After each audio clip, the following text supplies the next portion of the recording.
So the impact of family literacy can be very significant. Family literacy programs really work to break that intergenerational cycle of literacy and limited education. And they really, they are focused on folks who are born here in the United States and need to develop literacy skills, but also English language learners. Parents are supported in these kinds of programs as their children's first teachers and provided with tools on how they can support their children in their educational development. And of course, parents with good literacy and language skills, that translates into better economic situations in quite a few cases, job skill development, helping parents to really support their children in their academic success. Next slide. So there's been quite a bit of research on family literacy, and here's some of the elements in terms of what research has shown can and has been the benefit of offering a holistic approach to education through family literacy. You can see there's significant benefits both for the children and for their parents or caregivers with regard to achievement in school, oral language development, motivation, achievements for adults and children at multiple levels. So I think the really strong case can be made that family literacy for targeted audience can be especially effective. Next slide.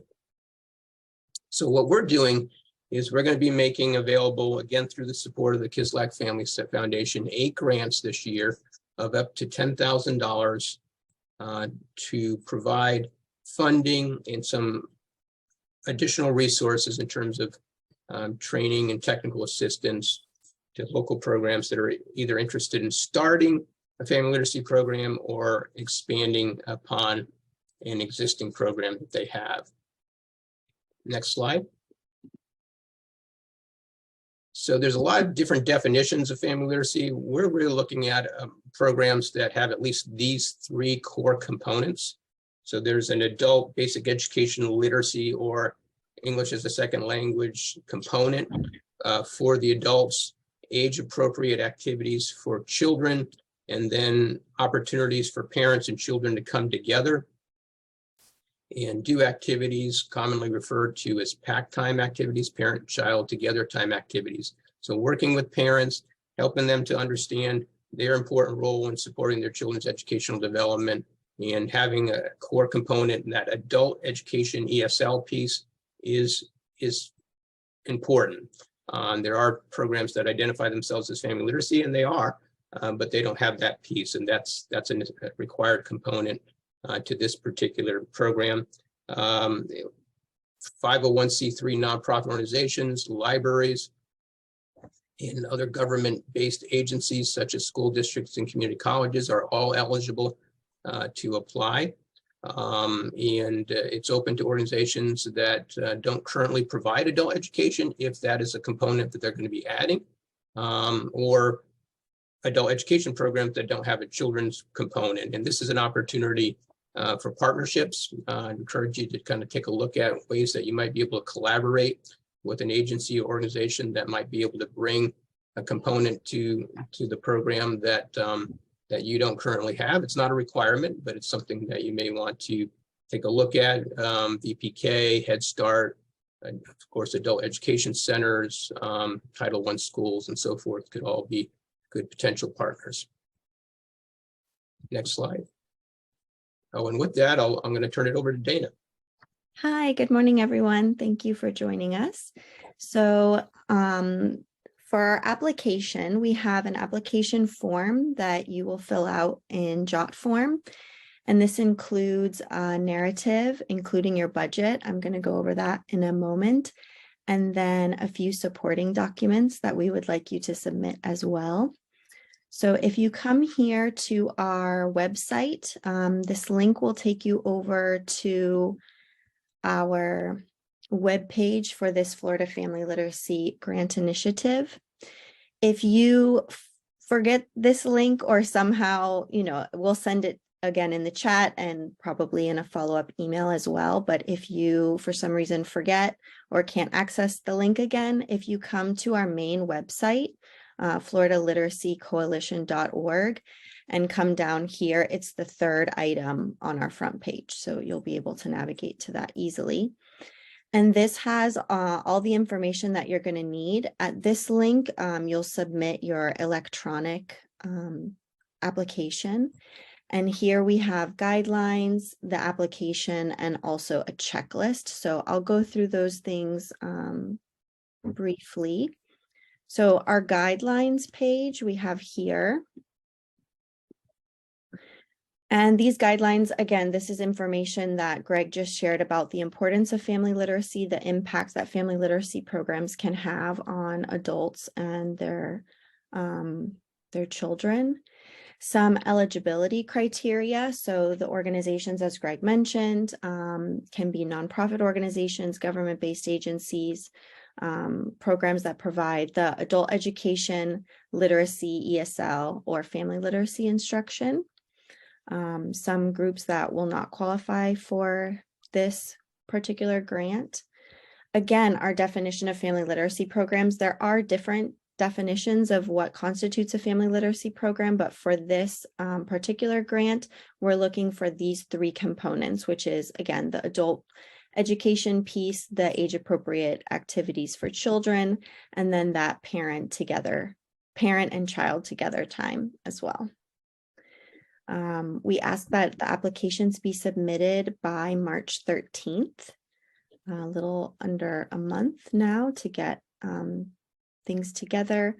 We have some more information about the non-allowable expenditures, and a little bit about reporting requirements. We'll go over the reporting requirements a little bit later as well, including our project-based learning piece.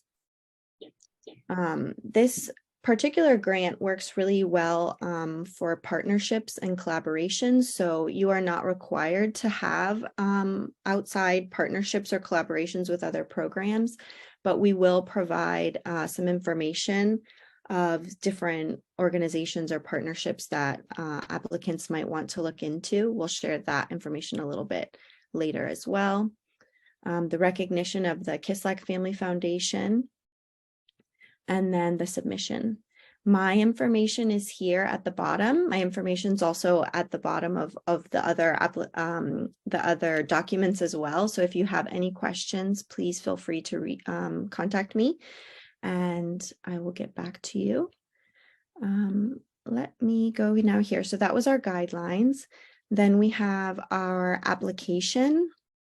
So this application is sort of the meat of the form that you'll be submitting. And we ask that you include both parts, your narrative and the budget, in one PDF document. It should be no longer than 5 pages. And this you can really use as a detailed guide of what needs to be included in your narrative. We ask that you please use these headings as well, and that will just make it easier for everybody. So we ask about your program, history and accomplishments of your program, the needs statement, your objectives. The objectives should be clear, measurable terms. And we'll talk more again about the reporting requirements, but those objectives should be something that are easily measurable and we'll be able to see as outcomes at the end of the program. A program description, the students that you're going to serve, what literacy services you're going to provide, how the program will work with adults, and your project-based learning activity as well. Again, this piece about collaboration and partnerships, if applicable, recognition of our sponsor, the Kislak Family Foundation, a timeline of the development and implementation of your proposed program. Again, this could be something that you are expanding upon, that's already a program you run, or could be a brand new program that you are starting. And then the evaluation and assessment piece, again, to be able to measure your outcomes, your student outcomes. We will provide you with a student survey And we'll talk a little bit more about that later, that we ask to give to parents and caregivers, how they have benefited from the program and any behavioral changes that have occurred because of their participation in the program. The second piece of this document is going to be your budget. So we have at the bottom of this page, let me scroll down a little bit to show you. We do have a template here. You are more than welcome to use this template. You can copy and paste it right into your document and enter your information. You can also use your own template, like an Excel spreadsheet or whatever works best for you. So we'll ask for the salaries and benefits. Here's an example of sort of how we would like it to be broken down. Other expenses. We would like to note that with this grant, we are allowing programs to use up to $450 to attend our annual Florida Literacy Conference. That's going to be in May of this year, May 10th to the 12th in Daytona Beach, Florida. So we encourage our grantees to attend the conference. And you may also purchase computers and other equipment up to $1,500 as well. And then any in-kind resources that you anticipate. So one again, thing I wanted to note on the in-kind, and there is no match requirement for this, but if you do have other resources that you're leveraging, both in terms of financial or more traditional in-kind, like volunteer support, or somebody's providing you with facilities, things of that nature. It always, I think it always enhances a proposal to include that, but it isn't a requirement. And again, here's our template. And if you have any, we ask for a few supporting documents, the current operating budget. If you are a nonprofit, a copy of your tax exempt determination letter, and then any other supporting materials that you have, letters of support, newspaper articles about your program, anything that sort of tells us more about your program, that would be great. We ask that it's no more than 3 pages for that section. A little bit more about the formatting, pretty standard. Again, we ask that your narrative and budget document is together in one document and that it's no more than 5 pages. And the deadline again, my information if you have any questions. Dana, I'm sorry to interrupt. No, it's okay. There's someone just asked me in the chat, and I think it could be a question that other people might have. Sure. They're asking if there are any additional funds over the grant awarded.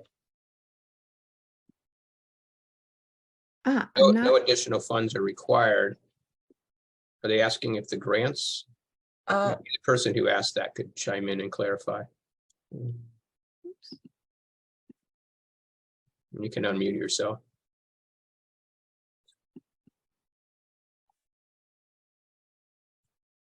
It says like the 450 for conference.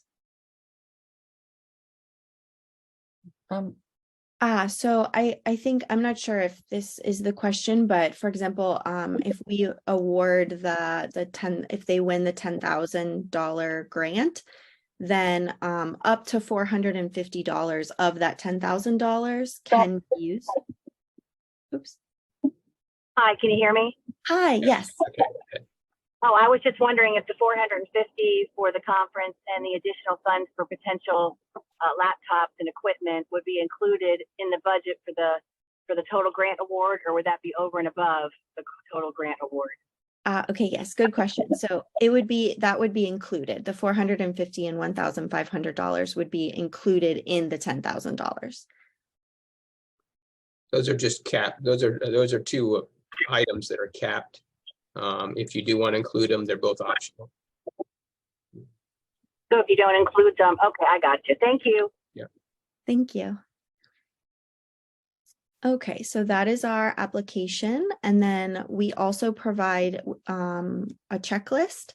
So you can go through and be sure that you have all of the documents, all of the headings and the parts to the narrative and the budget that you need. and then any supporting documents that you're going to upload as well. In the checklist, there is a link to our application in JOT form. You do not have to upload this checklist. It's just for you to be sure that you have everything that you need. And let me go back here to our main page. And here where it says application proposals and supporting documents must be submitted electronically here. If you click on that link, it will take you to our JOT form application. So once you have gathered and written your project narrative, your budget, you have all of your documents together, you will come here. And the first part is a little bit of information about your organization. We ask for the name and email here of the contact person for this grant. A little bit about the services that you offer, the people who are working with the program, a question about if you're establishing a new program or expanding upon a program, the numbers of people you're expecting to serve in the program, and then a brief description about your adult education piece, whether that is the adult basic education and literacy, GED or high school equivalency, or English as a second language, and the names and roles of key personnel in your program. There is a section here to upload your narrative and budget. Again, that's going to be one PDF document, no more than 5 pages. Your current operating budget will be uploaded here. A copy of your IRS tax exemption for nonprofits. And then again, this optional, any supporting materials that you have that just gives us a little more information about your program. One of those questions above is, right there is how many weeks during the program year will you be offering instruction? So this is a 1-year grant that will be starting in mid-May. The expectation is that you don't necessarily start your program in mid-May, but you do want to articulate in the proposal and then here as well, the timeline the timeline in your proposal, and this would be just sort of the number of weeks that you'll be offering programming, instructional programming during the course of the year. Okay, so again, all of that is here on our website. All of those things that we just went over, you can find them here. And take you back. Are there any questions with regard to the application? Greg, I have a question. Are you able to work on this application and save it as you go, or do you just literally have to drop it in there and submit it? That's a good question. I will check on JOT forms and be sure that we have that activated. There is a way to activate to save to keep working on something. So we'll go in and be sure that that option is activated for this form.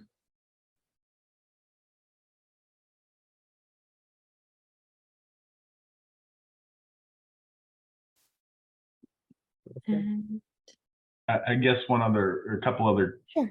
clarification. Is it, again, it's a family literacy grant. How much do we have to explain the need in general, or should we just be looking at our community that we're serving? That's one. And two, is it worthwhile to mention if you got the planning grant for this or not? Well, I think for the first question, I do think you would probably want to keep it localized. The very fact that we're offering this grant, we recognize there's a need for family literacy. But if you're working in a community, neighborhood area, or working with an organization that has some good data that they could share with you with regard to the need, anything that you can do to sort of highlight sort of the local need that you see, and for those folks who are not familiar with the PIAC data, you can look at that by county. So there is a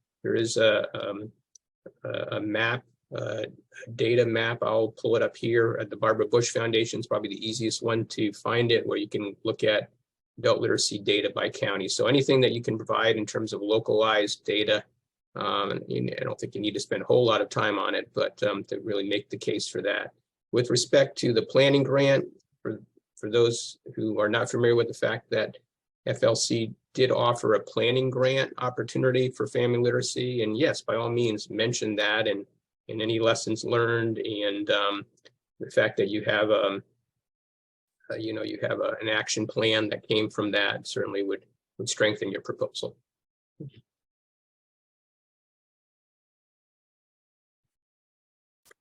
Okay, should we move on? Okay.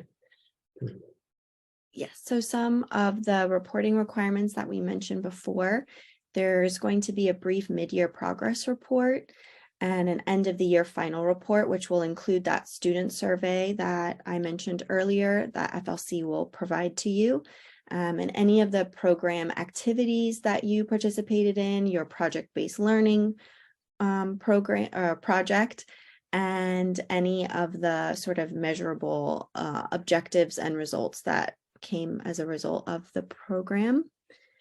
And this is a little bit more about the student parent survey. So some of the questions include, are parents reading or looking at books more with their children?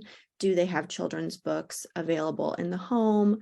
Do they feel better prepared to support their children's education? Do they feel comfortable communicating with their children's school or teachers?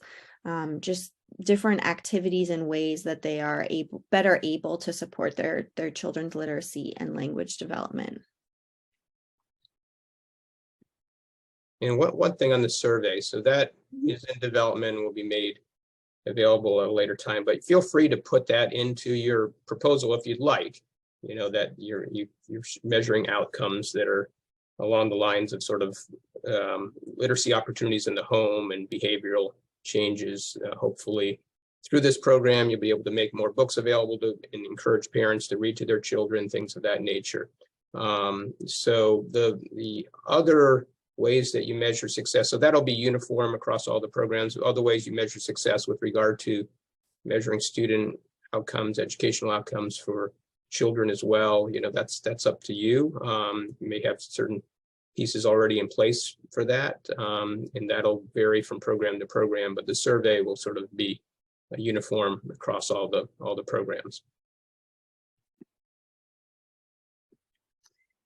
The other piece that we ask that programs integrate is the project-based learning. So we would like everyone to document and share a group project or activity that the students have developed throughout the year. And really the main core of the project-based learning is that it is a collaborative approach that is student developed and student led, in which learners are, engaging in a project that has applicability outside of the classroom. So a way that they're able to use skills and information that they have gained in the classroom to, apply them outside the classroom as well. You do not have to have a detailed project finalized in your proposal. And in fact, you really shouldn't, because it should be something that is coming from your students.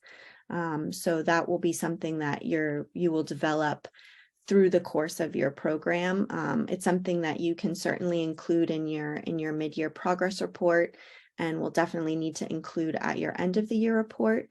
But it is important for the students to help develop the project idea so it's applicable to them and their lives, their interests. We've included some examples. It's important to keep in mind when you do sort of like a web search for project-based learning, a lot of things that come up might be sort of one-off activities, one-day activities or projects, but we would like to develop a more sort of extensive project. So something that engages all of the students, all of the parents, the families, the children that are involved in the program, something that's student-led, student-driven, something they're working on throughout the program. So some ideas include putting on a school play based on a children's book, planting a community garden, organizing a field trip to a children's museum or petting zoo, or creating some sort of family or cultural traditions booklet, something again that's going to engage all members of the learning community. And here is a website that has other project examples of the project-based learning. And for those of you who have had our grants in health and financial literacy, you're probably familiar with sort of this project-based learning component. We'll put a link into the chat here with regard to some of the projects in our health literacy, for example. So it can be a really empowering way to engage students. And we're looking for one project for the year. If you want to do more than one project, you're certainly welcome to do that. And we do understand that you'll have some students coming and going. So everybody may not be engaged in this, but it's a neat opportunity, we think, to be able to put some of the resources toward doing a project. And there's a lot of flexibility there to use the funds to for field trips or other purchases that you might need to be able to do the project-based learning piece. And these are just some of the ways that the Florida Literacy Coalition supports the grantees. So we provide quarterly information, conference calls and webinars, professional development opportunities and technical support to your programs, and resource sharing through the website and staff support. Another big piece is our Florida Literacy Conference that's going to be held this year in Daytona Beach from May 10th to 12th.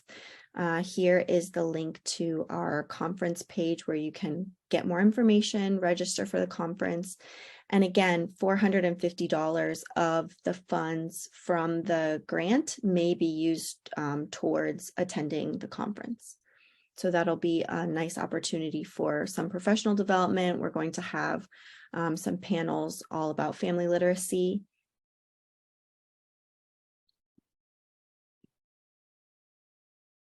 And we also have some program resources for you. So last year, I believe it was last year, the Florida Literacy Coalition had a two-part webinar that was all about developing a two-generation family literacy program. So you have the links here.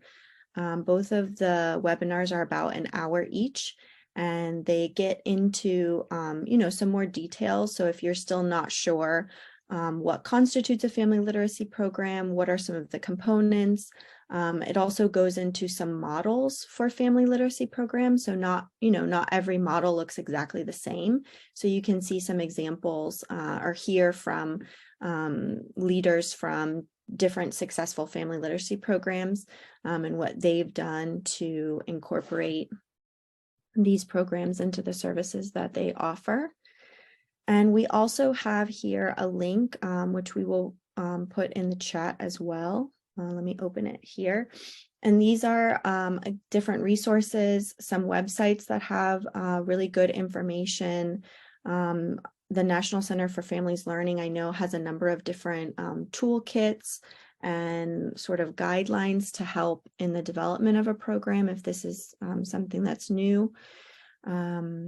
And then we also have, again, in terms of collaboration and partnerships, we have some other funding sources that you can look into.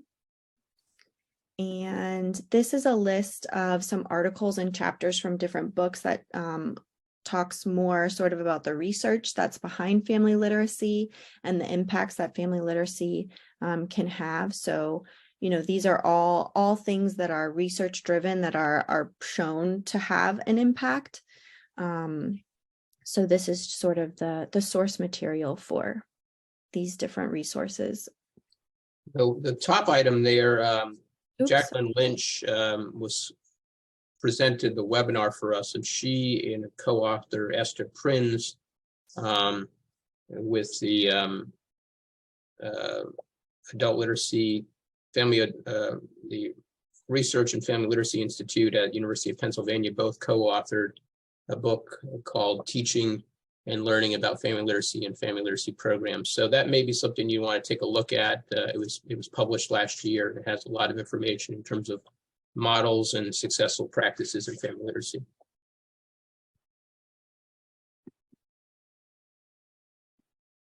Okay, and I'll go ahead and stop sharing. I think we have one more slide. Oh, there we go. Yeah. Okay, so If we'll open it up for questions here. I anyone- wanted to actually, before the questions, I just want to give you a few tips because we've managed grant programs here for a number of years. Just a few things, and some of them are pretty common sense, but we'll have an independent review committee take a look at these and make the final selection. I guess my first and probably best advice would be to make sure you follow directions. We do have quite a few, have had in the past, folks who've kind of strayed from what the proposal requires in terms of page count, in terms of the sections and so forth, cover every section. And even if you don't feel it really applies to you, don't just sort of skip over it. Write clearly and as succinctly as you can, laying out your vision for how you plan to implement the program and what you're hoping to succeed. It doesn't have to be perfect. You don't need to be a seasoned grant writer to do this, but you do need to kind of pay attention to the details, make sure that the budget adds up. We've had quite a few budgets over time that just haven't added up, and make sure that it makes sense, that the items in the budget sort of reflect what one would, think would be required for the kinds of things that you're asking for in terms of for the program implementation. So those are the kinds of things that I think can make a difference.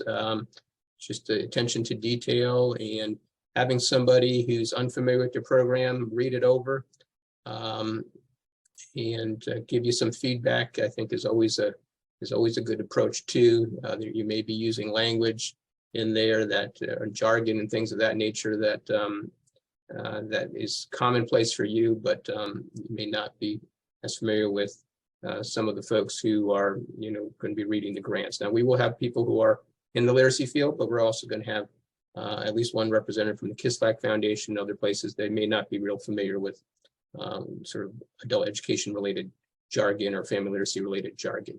So, so let's open up for questions. Any questions?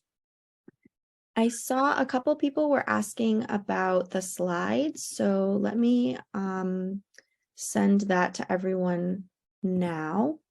So I just put that in the chat, the slides that we just presented, which has the links to our webpage, the application, the resources guide that we shared at the end, and of course, my contact information if you have more questions later on down the line.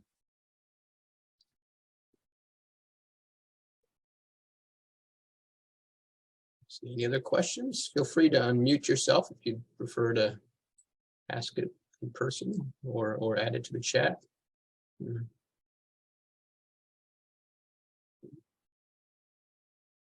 Okay, doesn't look like we have any questions. Yeah, sometimes folks ask us about the deadline. That is, the deadline that we've shared is the deadline.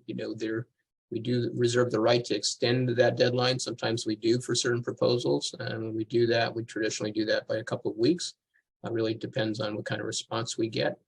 If you have any other questions that come up, feel free to shoot us an email. You have Dana's contact information there on the slides, and we hope that you'll take advantage of this opportunity. I think it'll be I've been engaged in family literacy program in previous positions I've had, and it's always been very rewarding to really see the impact that these kinds of programs have. So we encourage you to take a look at this, and if you feel it's a good fit for your organization, please do apply. So thank you very much. You have a good afternoon. Thank you, everyone. Bye now.